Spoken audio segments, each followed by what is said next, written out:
Yemen Today TV marks 11 years of reliable news coverage.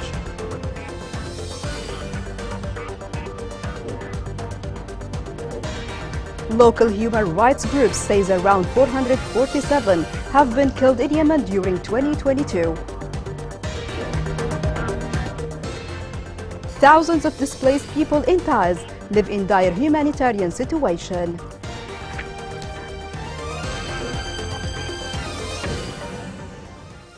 Good evening.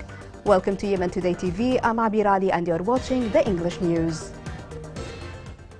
On the 11th anniversary of Yemen Today TV, the channel of the source of reliable news coverage, despite the challenges and even threats that its staff had undergone, Yemen Today continues to be one major TV channel in Yemen. This report has more. Among the disruptive chaos, Yemen Today channel started its historical achievements of the national struggle in the Republic of Yemen and made its way amid the hatred and calls for sectarian ideologies, resisting the storm of chaos and relying on people who were tossed by the winds of the militia and the sound of weapons and destruction.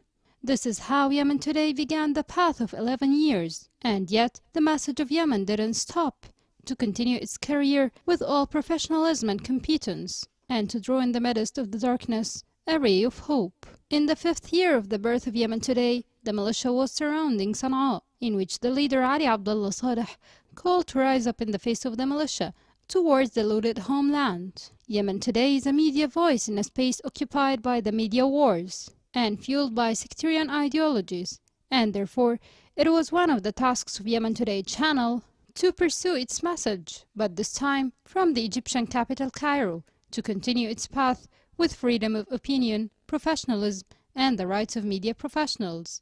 And so on, during its 5 years in the diaspora, Yemen Today fought all the battles of the homeland to transmit its peaceful message. The Houthi oppression of the media, the siege imposed on freedoms, and the increasing violations of rights, all these and other manifestations of the Houthi militia's abuse of media were the channel's priority, the message of its workers, and the voice of their conscience before their tongue. By monitoring it, and even making it a struggle for the kidnapped, the forcibly hidden, the tortured in the cells of the Houthi priesthood, those deprived of family visits, and all victims who were affected by the militia's repression, and records of its crimes that history will never forget, but the uprising of the channel will continue today and tomorrow. Save the Children organization said that Yemen ranked second among the 8 countries most affected by food insecurity, including acute malnutrition. The organization said that Yemen marks the second largest number of people suffering from emergency levels of food insecurity in the world. The British-based organization confirmed that this number has risen over the past 2 years to 6 million people, an increase of 66%.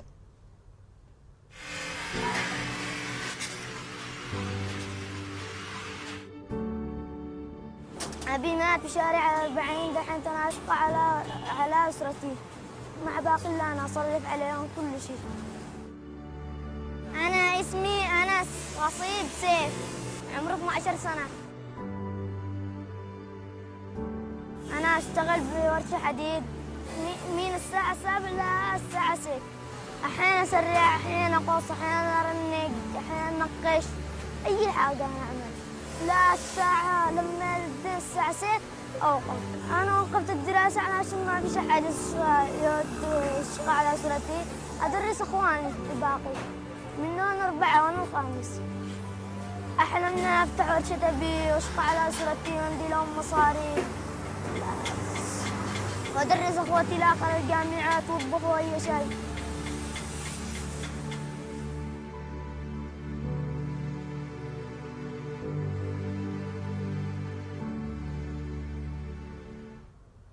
The International Organization for Migration announced that more than 60,000 Yemenis have been displaced since the beginning of this year. The United Nations organization stated in its weekly report that Maghreb Governorate is still the most preferred destination for the displaced, as it received 39 displaced families. Most of them are from Ib and Maghreb, followed by Adala.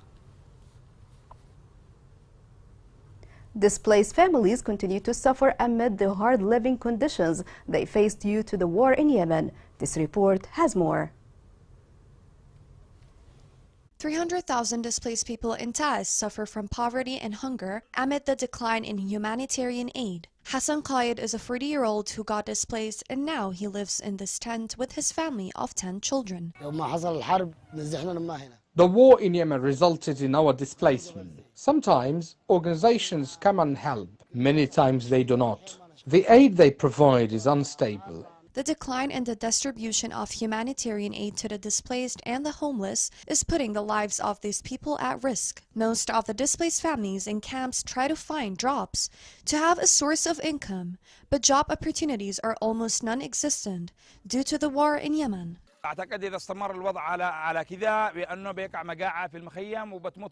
think if the situation stays like this, we will suffer from famine and kids will die from hunger, in addition to elderly and women. I am a facility worker. I wake up early to go and find any work to earn money. I have got 8 children, but I have no source of income to provide anything for them. If international aid organizations do not help, my kids will die. I'm willing to work, but there aren't any opportunities. 2023 is about to set in, yet so many families in Yemen are displaced and are suffering from hunger and poverty. This is all caused due to the Houthis' constant violations against Yemenis. The National Committee to Investigation Allegations of Human Rights Violations announced it has investigated 3,411 violations during 2022. The committee called on all parties to comply with the international humanitarian law and international human rights in protecting civilians and refrain from indiscriminate attacks, stop arbitrary arrest and looting of property. Houthi continue to claim lives of innocent civilians. People in Yemen are tortured, displaced and killed. This report has more details. Since the beginning of 2022, about 447 civilians have been killed in Yemen. According to the National Commission to Investigate Violations of Human Rights, 447 civilians were killed between January and December of this year, including 35 women and 82 children. The report also indicates that about 891 people were injured, including 84 women and 212 children. In addition, the report recorded about 3,411 violations across Yemen's governorate this year, most of which took place in Taiz, Hodeidah, Al-Dala, Ma'rib, and Lahj. The UN estimates that about 370,000 people have died in Yemen since the conflict started in 2014. Extrajudicial detention, bombing of homes, recruitment of children, attacks on religious places, medical and cultural institutions, destruction and looting of property, sexual violence, and the restriction of women's freedoms are among the violations committed in Yemen. Despite a UN truce that ended in October, civilians were still being killed by shelling and bullets, primarily in the Houthi-held regions of Taiz and Hodeidah, in addition to the siege and closure of main roads leading to Taiz. Also, the number of civilians killed or injured in Yemen has almost doubled since the end of the UN truce. Houthis are also responsible for child recruitment, landmines, and bombing of homes. For years, child soldiers have been involved in Yemen's war. According to the UN, nearly 2,000 Houthi-recruited children were killed on the battlefield between January 2020 and May 2021. If fighting doesn't stop in Yemen, the situation is expected to worsen by the new year. The Yemeni Bar Association threatened to escalate in case the Houthi rebels fail to implement its demands. This came after the Iranian-backed terrorist Houthi militia stormed the headquarters of the Yemeni Bar Association in the capital Sana'a.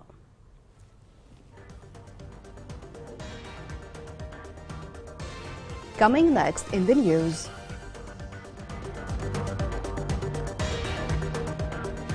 The Emirati Al-Masdar to build the largest solar power plant in Aden.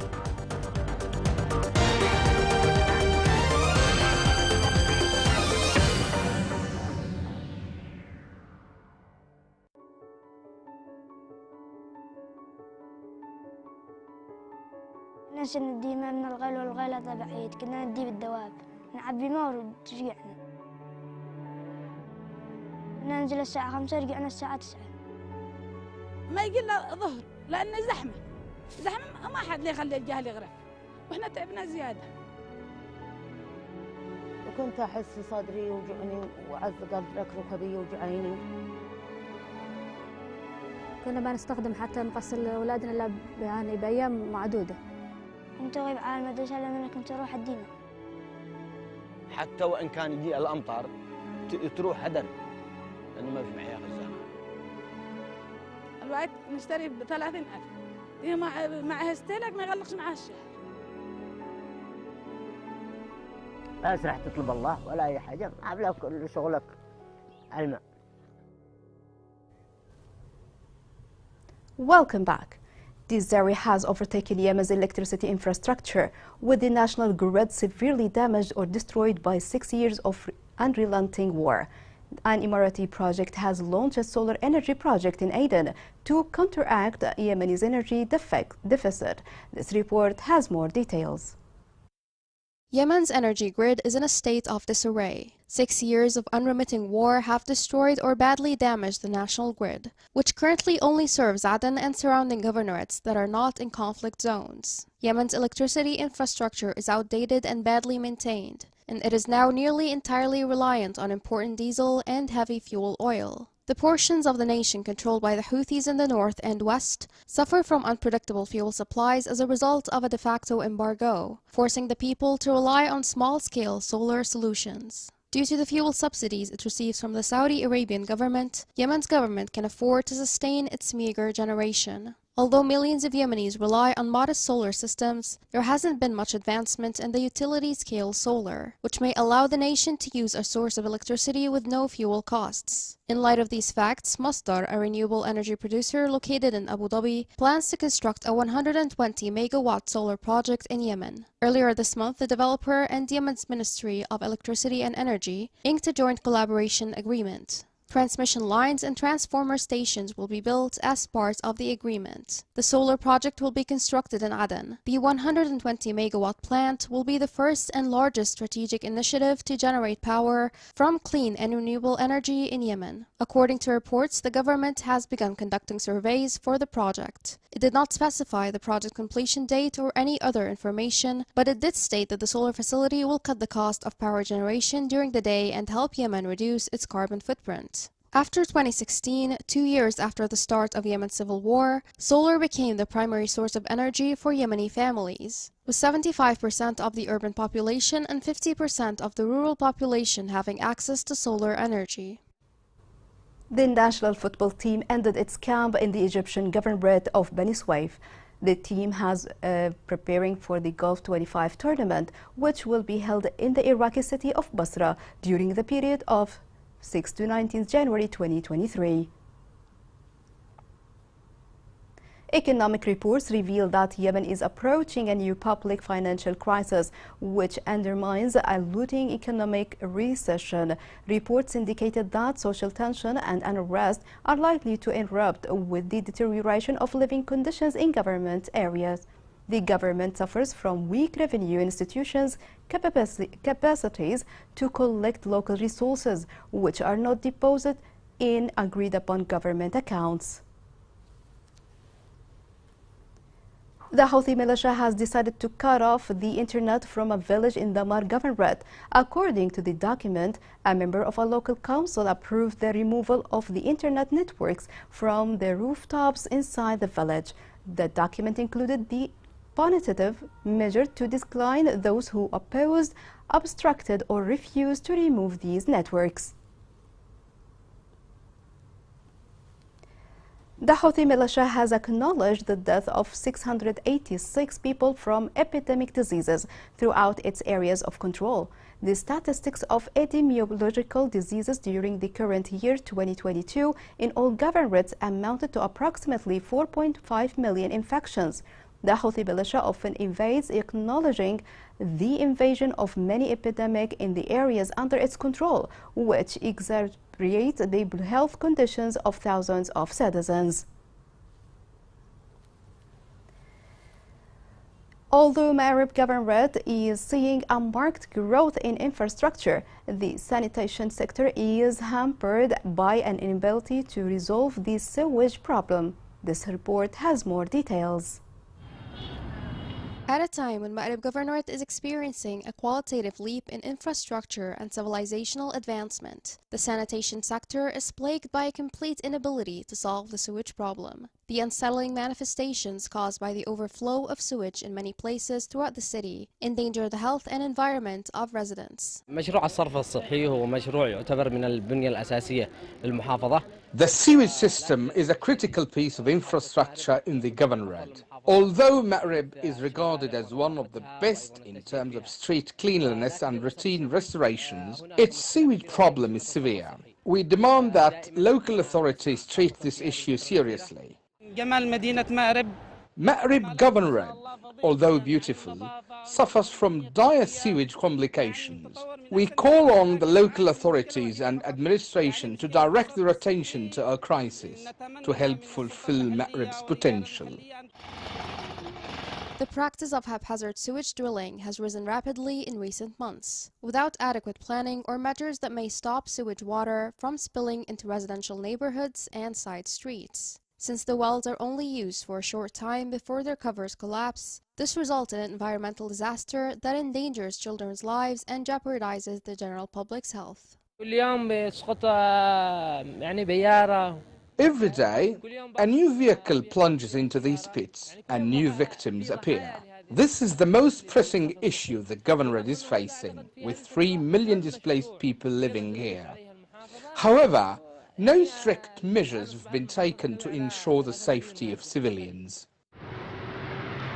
Maghreb has long mirrored many people's ideals of progress, beauty, cleanliness, and life. Sewage water is still the vexing hue in that picturesque image, as the issue has been a source of concern for city residents and visitors alike. Will the failing sanitation project's ambitions be realized soon, and will these terrible scents and distressing images be gone? Here is a reminder of the main headlines. Yemen Today TV marks 11 years of reliable news coverage.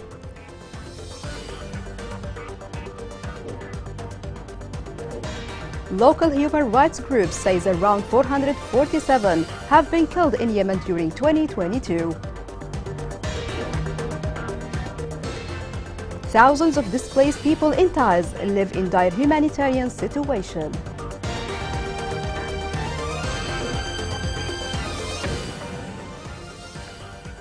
This is the end of the news. It was Abir Ali and thank you for watching.